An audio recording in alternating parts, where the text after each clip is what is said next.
You thought I was playing the Nintendo Switch, didn't you?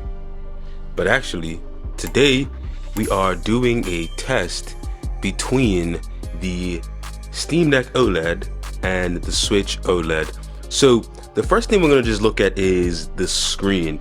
Now, they are both OLED, but there are some things to consider between these devices here. So first off, the Steam Deck OLED is now 7.4 inches up from the original 7 inches. It is a 1280 by 800p screens. The Switch OLED is a 16 by 9 1280 by 720p resolution. So this is 7 inches versus 7.4 inches. And right now we are just looking at a OLED screen test video. So this is going to give us a sense of the brightness, the colors, the contrast. Now these are both at max brightness. As you can see here, they're both at maximum brightness, and this is going to give us a sense of the screens, the colors, the contrast, and how they handle the black levels. Now they're both OLED, so of course we would expect that they both have perfect black levels, and I am noticing that the colors are actually very close. Now I'm doing my best to capture these with the camera. I have it set to not adjust the exposure, and you can see that the colors and the brightness is pretty similar between these devices here. Now, one thing to note is that the Steam Deck OLED has an HDR display, so it can go up to 1000 nits for content that supports HDR. Now, the Chrome browser on the Steam Deck doesn't put out HDR, so this video isn't playing in HDR, so it's a similar comparison between these devices. I will say they are very similar as far as the screen goes in this particular test. In some instances, we will notice some differences when we get into the actual gameplay, but I just wanted to do like this test to give us a sense of the initial colors and contrast and brightness, and we can notice that they are very similar in that regard. So with that being said, let's just dive into this test and, just compare these devices. Now, right off the bat, I will say that in some ways is not really a fair comparison because, of course, the Steam Deck OLED is a handheld PC. You can play a vast majority of, PC games that are on Steam. And you can even put Windows on there if you would like. So we have the PC library here, and the Switch OLED is like a full game console. I know the Steam Deck feels like a console, but the Switch OLED is actually a console. So we really only have access to the games that are on the eShop and that are available in physical form.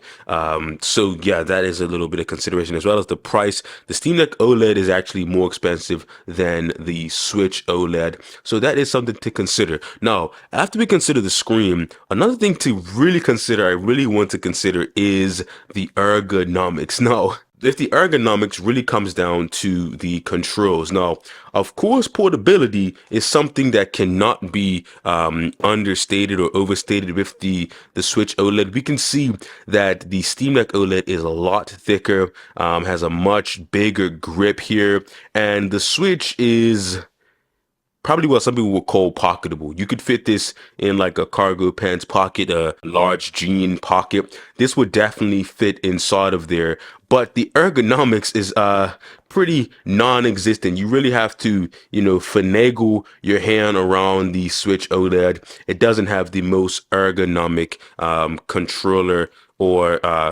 grip in the world. There really is no grip to speak about. It's pretty much a flat surface on the back. Some people like that for portability, but for myself, with large hands, I really cannot play this for any extended period of time. And that's where something like this comes in that really sets the Switch apart, is the fact that you can actually remove these controllers, put them to the side, and you can actually add third-party controllers. That right, you can actually add third-party Joycons that really take the Switch to another level. As you can see here, I have these third-party Joycons here, and this is one of the sponsors of today's video, and I really want to showcase this because I think this is an amazing upgrade to the ergonomics and the controls on the Switch OLED. Now, this is the partial sponsor of today's video, a company by QRD sent these controllers over to me to check out, and I am very impressed with these Joy-Cons for the Switch OLED and of course the regular Switch. Now, what makes these Joy-Cons stand apart is the fact that they actually have Hall effect sticks. So you can see here, they actually have Hall effect joysticks. And what that means is, now, if you have a Switch and you have Joy-Cons, you know that they are notorious for getting stick drift. And what that means is that over time, the mechanism that allows the controller to identify movement actually wears down over time, and that's what makes it register a drift, which pretty much means that the controller thinks it's moving, but it's not actually moving, and that's what we call stick drift. But with Hall effect joysticks, it actually has a magnetic connection in there. So it's a magnet that moves across another magnet that creates a magnetic field, and that's how it registers the movement. So that eliminates drift because it's not like a mechanical part that can wear down over time. It is actually using magnets, and that is the Hall effect joystick. So drift is no more, and that's an amazing feature that I love in these Joy-Cons. Another feature that I absolutely love is the grip. Look at the amazing grip that this adds to the Switch OLED. It's pretty much the same that you can expect from the Steam Deck, if not more. Look at the grip on this right now. This is amazing. It doesn't really change the portability too much. It does get thicker, but I think the fact that it is so much more ergonomic really adds to the overall experience. And I think it cannot be overstated enough that it really does improve the overall experience. Another thing that adds to it is we have back buttons, so these can be programmed. Now, I will say that you can only program each button to a button that's on the actual side of the controller. So this button can only be programmed to these controls, and this button can only be mapped to these controls. It is good that you can actually have back buttons. Now, with that being said, another great feature I love with these Joy-Cons is, of course, the RGB lights. Look at this. So we have red on this side and blue on this side. We can actually change the RGB lights. I'll change that here. We can actually change the RGB lights to be a multitude of different colors. And that's what I think makes this so awesome, is the fact that we can actually customize it to suit our sort of style. And that makes it amazing. So you can make it any color you would like in the RGB range, and I really think that adds a little bit of character and flair to these Joy-Cons, which I absolutely love. So they feel great in the hand. They have great ergonomics, great Hall effect controls to eliminate drift. They have customization with the RGB lights, and I really do like these Joy-Cons. So shout out to QRD. This is the QRD Stella T3. I'll drop a link to this in the description because I really do like these Joy-Cons for all that they offer, especially the ergonomics and the grip. They actually have like rubber backing on the grip that really adds some real grip there. So it's not just plastic that looks, like it has grip. It's actually rubber coating that offers a nice amount of grip. So enough talking about the Joy-Cons. Let's actually get into some games that to really dive into the similarities and differences between these devices. So let's hop into some games, you guys. Okay, so the first game we're checking out is one of my favorite indie games. It is a game called Akane. Now, it's just a simple like arena game, top down. The backstory is you playing as this girl, Akane, whose family was kind of taken out by the accuser. So you are pretty much seeking your revenge. It's a one-hit kill type game, and it is pretty fast-paced and pretty fun. Let's check it out. So we have it on the Switch here, and as you can see, I'm able to use the button on the back. That is acting as my B button, which is dash in this game. So let's see how we can get on. Now, I will say that the Switch obviously has less performance than the Steam Deck, but I just want to showcase that there are games that you can actually play across these devices that are pretty much the same game. So you have the same experience. Now, of course, the Steam Deck is going to be 90 hertz for most of these indie games versus 60 hertz or even sometimes 30 hertz on the, or 30 FPS on the Switch, but the experience is pretty similar. So I can go back and forth between these devices, and my experience is pretty similar. Now, of course, it's hard to play behind the camera, so I might die more than I probably should, but the experience is pretty seamless in indie games like this. I can pick this up, go around, do what I need to do, then I can switch over to the Steam Deck, go back into it, and I'm not really noticing much big of a difference. Now, of course, when more enemies get onto the screen, the Switch sometimes does drop a few frames, but other than that, it is almost like a seamless experience between the two devices for simple indie games like this. Like, it's just a top-down 2D style game, and besides like the screen size, which is like 0.4 inches larger, I don't really notice much of a difference. I still have my back button that I can use to do my dash move, and the controls feel good, and I have my ergonomic Joycons on here, so I'm having a great experience on the Switch OLED. Now, one thing to note is that the Steam Deck OLED does come in glossy and etched versions, so you do have the ability to get the glossy or anti-glare version based on your preference and your use case. So that is something to note. So I have both of them here going. It is hard to really tell which one is glossy and which one is anti-glare. In certain lighting environments, it's hard to tell, especially from a distance, but I will say that they are both an enjoyable experience, and I can go back and forth between either one of these without really missing a beat. So that's great to see. Of course, it's just like a slight indie game. You would expect the performance to be great across the board in games like this. So let's move on to what I think is a more demanding game and see how these devices hold up versus each other. Okay, so right now we are playing Doom 2016, and it's a little bit more demanding game, and we should get a sense of the performance here. Now, I will say right off the bat that the Switch definitely is not playing this at native resolution, and you can tell that they had to pretty much downgrade the graphics a little bit. But I will say it is still an enjoyable experience. You are able to still rip and tear as you would expect. Now the Steam Deck is able to run this at full resolution with no problems. I can tell that the visual fidelity does look higher.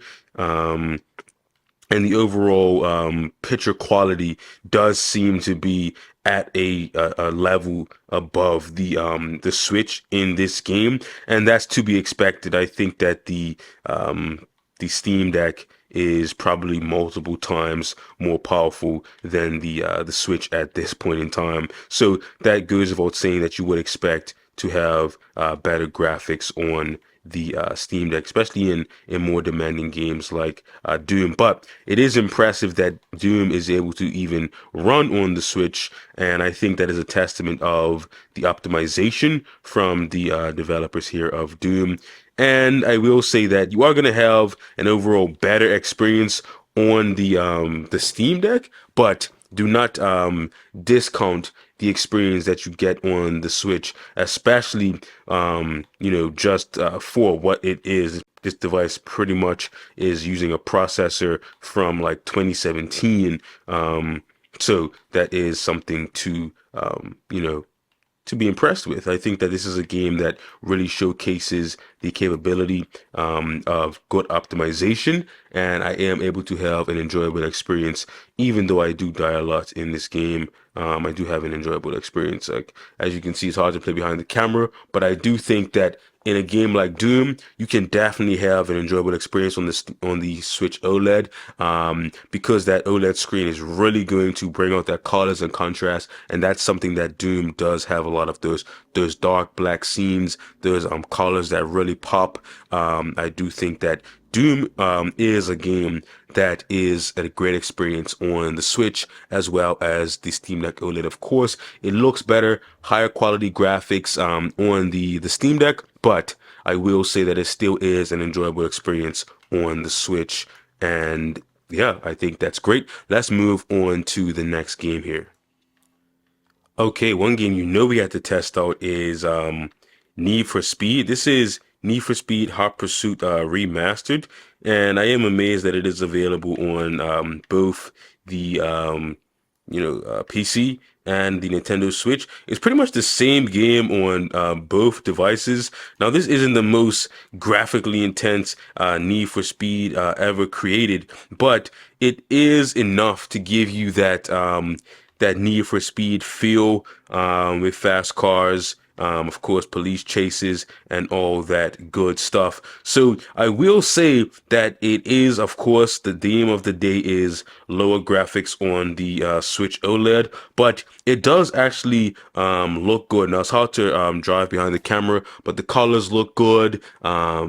Everything feels pretty smooth. I'm able to control it pretty decently if I wasn't playing behind the camera, of course. But it is an enjoyable experience. Now, when we go over to the Steam Deck here, you will see that the experience is pretty similar. While the graphics are, more graphical, it still, feels like a similar experience as far as the overall gameplay and the feel of the actual game. Now, I can't really see from behind the camera, but what I can see is that the experience is very similar, and that is pretty much the theme of this. Is that when there is a game that exists on the Steam Deck or on Steam and on the Switch, for the most part, you get a similar experience. Now, of course, the graphics are going to be much higher on something like the Steam Deck, but for a vast majority of games, the experience is still very good on the Switch. Now, of course, there are some outliers that don't really perform well or look the best on the Switch. And I'm not one of those people that say that excuse the Switch for having lower graphics because gameplay is king. Now, gameplay is important, but some games you just don't want to play on the Switch. But the games I chose for this video are games I believe that you could enjoy and not really feel the compromises of the Switch. I can definitely play this game without feeling like I'm missing too much because it's like an older title. It's not really that graphical. It still plays fast for a racing game. I don't feel like I'm losing a lot of frames. It still looks crisp. I can even read like the text on the license plate here. So that's just an indication that this game is well suited for the Switch OLED. Now let's try out another game and just continue to see the similarities and differences between the Switch OLED and the Steam Deck OLED. Let's check out the next one. Okay, so our next game is a game that we really see the separation between the Steam Deck and the Switch OLED. This is actually an older title. This is Saints Row 4. It is available on the Switch, but this is a game where we really see the difference in performance between the Switch and the Steam Deck. So I'm running this right now at 1280 by 800, so 800p medium settings, and I'm able to get a locked 60 FPS. Now, when we look at this same game on the Switch, it's not the same story. So this is probably maybe 30 FPS. I don't know if you can see it on video, but as I'm running around, there is a lot of stuttering and frame drops. I'm really noticing that is not able to really keep up with the running. It doesn't really feel too smooth. It does feel like it does drop some frames every now and again, and it just doesn't feel as smooth. I'm not sure if this is 30 FPS or if it's lower sometimes, but it's definitely not a locked 60 on the Switch OLED. Now, I will say that the graphics look pretty decent. It's probably running at low settings. But I will say that the frame rate is much lower than the Steam Deck, and that really does show as you're running around. It just doesn't feel as smooth, and you don't really have the best experience. Now it is playable. I will say it definitely is playable. I will say that probably it's not the most optimized. Maybe the open world, of the all the assets loaded in like this, it definitely is not the smoothest experience, and it does feel like it's running at around 30 FPS, and even sometimes with that it does drop and lose frames. So it's still playable, but this is one of those examples of a game that you won't have the best experience on the Switch. Still playable, of course, but the Steam Deck wins this hands down, and that is the case for a lot of more 3D open world AAA. I guess you could consider Saints Row. I don't know if Saints Row is AAA. Maybe I'll consider it to be AA, but it is one of those games where it is a little bit more demanding, and the Switch does definitely show the lack of performance compared to the Steam Deck here. Okay, so we've been playing some games for a while now, testing them out. We are losing battery, so we're gonna have to charge these devices up. So that is where the second partial sponsor of this video comes into play. So shout out for UGREEN for being a partial sponsor of this video, for sending over these Nexud 100-watt chargers that are really gonna help us to power our devices for that extended gameplay session. So right here we have the Nexud Pro 100-watt charger. So this is a gallium nitride charger with 3 ports, 100 watts. And this one right here in the black box is the Nexud charger. This is also 100 watts gallium nitride. It has 4 ports. It's going to give us a maximum of 100-watt output, and that is amazing for charging your laptop, your Steam Deck, your Nintendo Switch, and all of your devices. You're going to get a total of 100 watts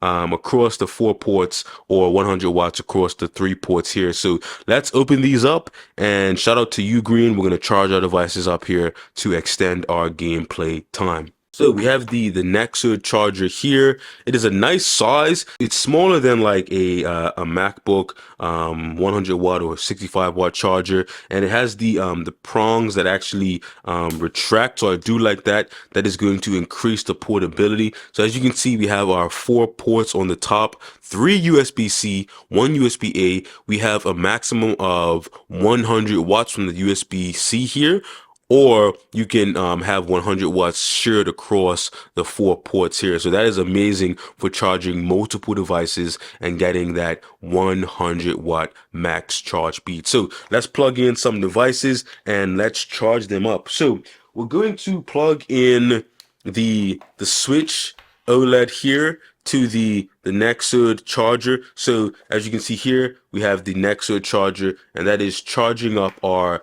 Nintendo Switch here. So that is great. We're going to be able to extend our gameplay. Now let's open the Nexud Pro charger. This is the gallium nitride 3-port fast charger, 100 watts. Let's open this one up and charge our Steam Decks here. So what makes me so happy with these UGREEN chargers is the fact that they have the thermal guard technology that is going to actively maintain a cool charging, so you don't have to worry about the charger overheating. Even though it's like so small and it has 100 watts, you don't have to worry about it overheating because of that thermal guard technology. No, this one is much smaller than the regular Nexud chargers. This is the Nexud Pro, but it is still 100 watts. So that is actually very impressive. This little charger right here is 100 watts. We have those 3 ports on the top. We have a max of 100 watts, or 100 watts shared across the 3 ports. So let's plug in our Steam Decks and charge them up. All right, so we have the Nexud Pro charger plugged in here. Now let's plug in our 2 Steam Decks. I know there's a lot of cables going on here, but let's plug in our 2 Steam Decks so we can extend our playtime and have an amazing experience with the Nexud Pro and the Nexud charger here, 100 watts. So we're able to charge. The Steam Deck only really needs 45 watts, so we're gonna get 45 watts out of both of these ports here. Now the Switch needs much less than that, so this is overkill for the Switch. We could probably charge them all from a single charger, but I just wanted to show you guys the size difference between the Nexud and Nexud Pro chargers from UGREEN. So shout out to UGREEN for these chargers. I'm gonna use these every day for all of my devices and really get that extended gameplay time without worrying about my charger overheating or being super slow. So with that being said, we're all charged up. Let's head on to the next game and check out the performance between these two devices here. Okay, so our last game is where we are really going to see a difference in the overall quality and performance. This is Witcher 3. Now, I just want to say right off the bat, it is very impressive that this game is even able to run on the Switch, considering just how much they had to really dial this game in from like a development standpoint to get it to even run. But the graphics are so much more watered down on the Switch in comparison to the Steam Deck. So on the Steam Deck, we are at 800p low settings, and you can just see the difference in the overall quality. It is much more like muddy, and the textures look pretty mushy on the Switch OLED. But the fact that it is playable is, I think, impressive. But when you compare it to the Steam Deck, you really get a sense of the improvements in overall graphical quality and performance.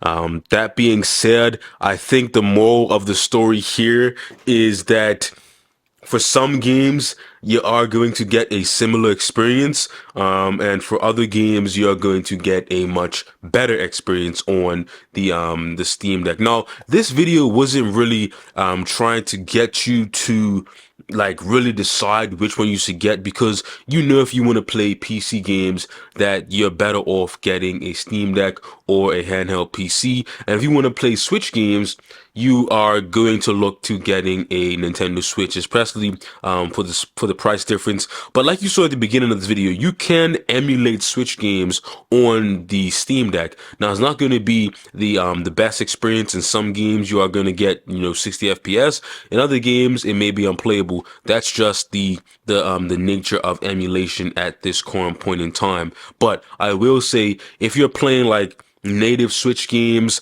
and indie games, you are going to have an amazing time on the Switch OLED, and that is just my honest opinion. Now, if you're going to be playing more demanding games, of course you should look at the Steam Deck OLED, but with the price as a consideration, I think you can't really go wrong either way. It really comes down to what you're looking for in a handheld. Now, that's my video. I know it's probably too long. If you made it to this point in the video, comment drift in the comments below. If you made it to this point in the video, comment drift, because the Joy-Cons do love to drift. But with these Joy-Cons here, drift is not a thing. So shout out to our sponsors for today, QRD, as well as UGREEN for the chargers. So shout out to our video sponsors. As always, like, subscribe, smash that bell, and I will see you guys in the next one. I'm gonna enjoy my Switch and my Steam Deck, and I'll catch you guys in the next one. Peace.